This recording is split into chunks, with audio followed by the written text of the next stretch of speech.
మా బుచ్చిబాబు, మ్మ్. మా ఉప్పిన బుచ్చిబాబు.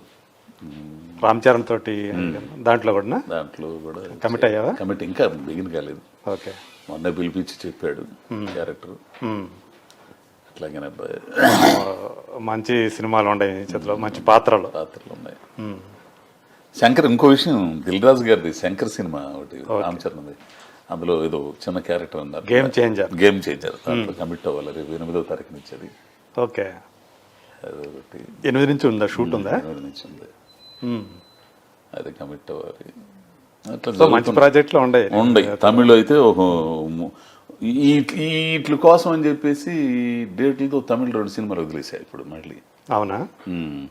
సినిమాలు వేసాను. ఇప్పుడు సుహాస్తో ఒక సినిమా డైరెక్టర్ బాలాజీ అని చెప్పేసి తమిళ కుర్రోడు తెలుగు సినిమా చేస్తున్నాడు. సుహాస్ తోటి తెలుగు తమిళ 2. అతను కథ ఏదో చెప్పడానికి వస్తున్నాడు 2-3 రోజుల్లో చెన్నై నుంచి.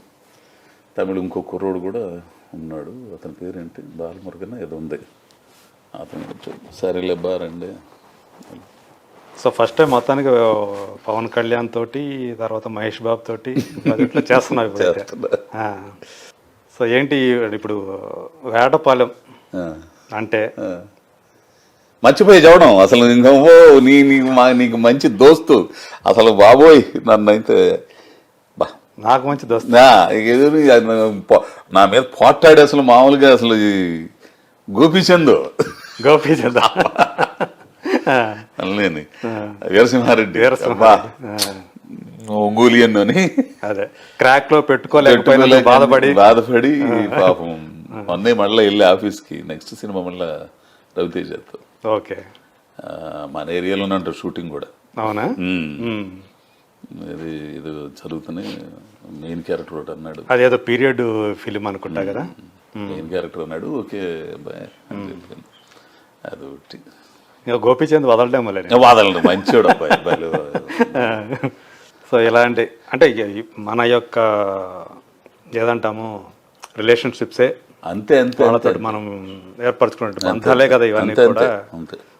కాకపోతే సినిమా అనేది ఒక మాయా ప్రపంచం అంటారు కదా, ఆ బంధాలు ఎంతకాలం ఉంటాయి అనేదే. అయితే నిజమే, అవి నీకేంది నాకేంది అన్నట్టు ఉంటుంది తప్పితే.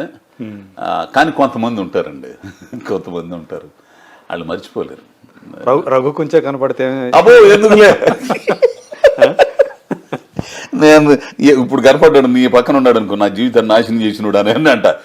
ఏరా బాగానే ఉండవు కదరా అని అంటుంటాడు.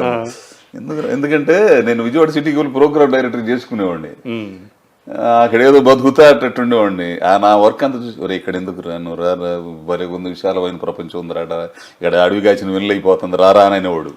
ఎడితేరా ఇక్కడికి వస్తే మనకేం అర్థం కాల. పాప మాటి రఘు 3 నెలలు అక్కడే పెట్టు, ఎందుకు అజయ్తో చెప్పడం ఎందుకు అని చెప్పి రఘు ఏం చేశాడు, సరే రూమ్ లో ఉండను తెలిసిపోయింది 3 నెలలకి మనకి. బాబో ఇది మన వల్ల కదా, ఈ మనిషి కూడా కనపడ్డా ఏంది. తర్వాత తర్వాత తర్వాత పూరి గారితో అదే అన్న, నా జీవితాన్ని నాశనం చేశాడు సార్ ఇక్కడ పిలిపించాను రఘు నిజంగా వల్ల ఇది రఘుతో. సో పూరి జగన్నాథ్ తోటి మంచి ఇదే ఉంది కదా జ్యోతిలక్ష్మి ఆ టైంలో. ఇప్పటికప్పుడు మెసేజ్ చేస్తుంటాను. మొన్నే మళ్ళీ మెసేజ్ త్వరలో మన ఇద్దరం కలిసి చేస్తున్నాం అని అన్నాడు.